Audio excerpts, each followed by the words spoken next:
पाली जिले के सोजत सिटी में स्थित श्री मरुधर केसरी स्थान कवासी जैन गुरु सेवा समिति ट्रस्ट पावनधाम सोजत सिटी के प्रांगण में रविवार को गौ महोत्सव कार्यक्रम का आयोजन हुआ। कार्यक्रम में शिक्षा व पंचायती राज मंत्री Madan Dilawar, all India terrorist front नई दिल्ली के अध्यक्ष मनिंदर सिंह बिट्टा, जलदाय मंत्री कन्हैया लाल चौधरी, पशुपालन गोपालन डेयरी व देवस्थान मंत्री जोराराम कुमावत और सोजत विधायक श्रीमती शोभा चौहान उपस्थित रहे। कार्यक्रम में अतिथियों द्वारा सोजत सिटी में आयोजित गौ महोत्सव कार्यक्रम में गौ माता का पूजन कर उन्हें चुनरी उड़ाई और गौ माता को अपने हाथ से गुड़ खिलाया और उनके मस्तक पर रोली से तिलक और अक्षत लगाकर गौ माता पूजन किया। कार्यक्रम में आयोजक भामा शाह, सुनील शाह, खेत पलिया भी उपस्थित रहे। सोजत सिटी में श्री गुरु गणेश मिश्री सेवा समिति तमिलनाडु चेन्नई के तत्वाधान में आयोजित किए जा रहे इस गौ महोत्सव कार्यक्रम में 500 से अधिक गौशालाओं को आर्थिक सहयोग राशि प्रदान की जाएगी।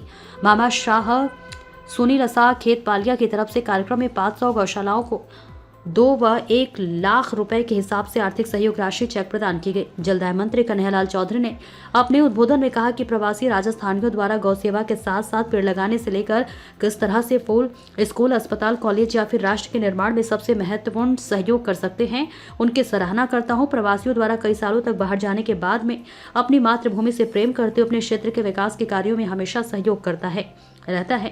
ऐसे में AIATF अध्यक्ष मनिंदर सिंह बिट्टा ने कहा कि कहीं भी राजस्थान का कोई भी व्यक्ति, चाहे वो अमेरिका में चला जाए, चाहे वो कनाडा में चला जाए, चाहे राजस्थान को छोड़ करके चेन्नई चला जाए, इसके साथ ही भामा शाह, सुनील शाह, खेत पालिया की तरफ से, और वह अपनी संस्कृति, अपने संस्कारों को नहीं भूलता।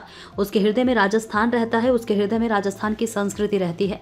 शिक्षा मंत्री मदन दिलावर ने कहा कि प्रदेशवासियों द्वारा हमारे प्रदेश से बहुत दूर रहने के बावजूद हमारे क्षेत्र से, अपनी जन्मभूमि से, अपने गांव से, अपने जिले से जुड़ने का जज्बा है।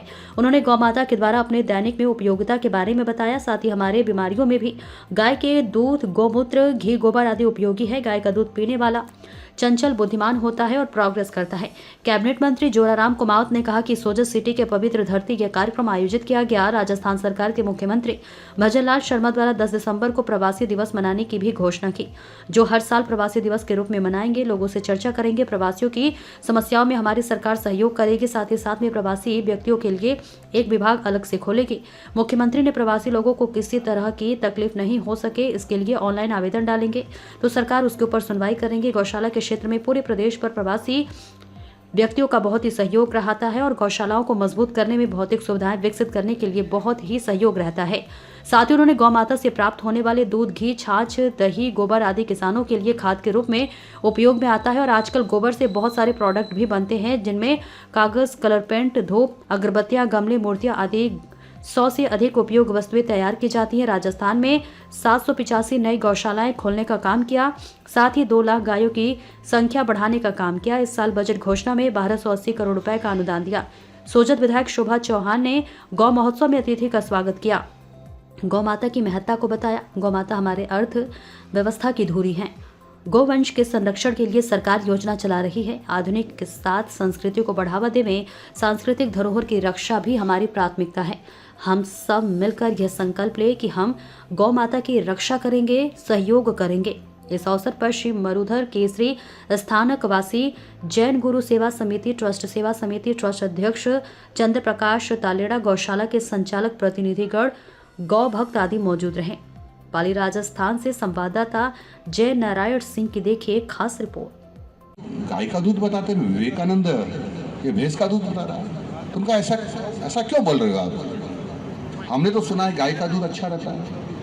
उनका गाय हमारा पशु नहीं है, गौ माता है, वो अमृत देती है। बनाने का काम हो, चिकित्सा के क्षेत्र में भवन बनाने का काम हो, चिकित्सा सुविधाएं बनाने के क्षेत्र में सहयोग करने का काम हो, या गौशालाओं को मजबूत करके गौ सेवा और गौ माता का संरक्षण करने का काम हो, निश्चित रूप से आपको भाव को मैं नमन करता हूँ, आप सबको नमन करता हूँ और सरकार की तरफ से भी धन्यवाद देता हूँ कि आप इसी तरह से राजस्थान में अपने मातृभूमि के प्रति जो भाव है वो आप काम करते जाए। सरकार की तरफ से हमारा आपको पूरा सहयोग मिलेगा। अभी जो हमारे प्रवासी बंधु है उनको एक विशेष सूचना इंडिया के सभी दर्शकों को बधाई। अब आप सूचना इंडिया देख सकते हैं जियो टीवी चैनल नंबर 4053 पर भी। साथ ही सूचना इंडिया के सभी सोशल प्लेटफॉर्म इंस्टाग्राम, फेसबुक और ट्विटर से जुड़े और पाएं आपके क्षेत्र से जुड़ी हर एक खबर।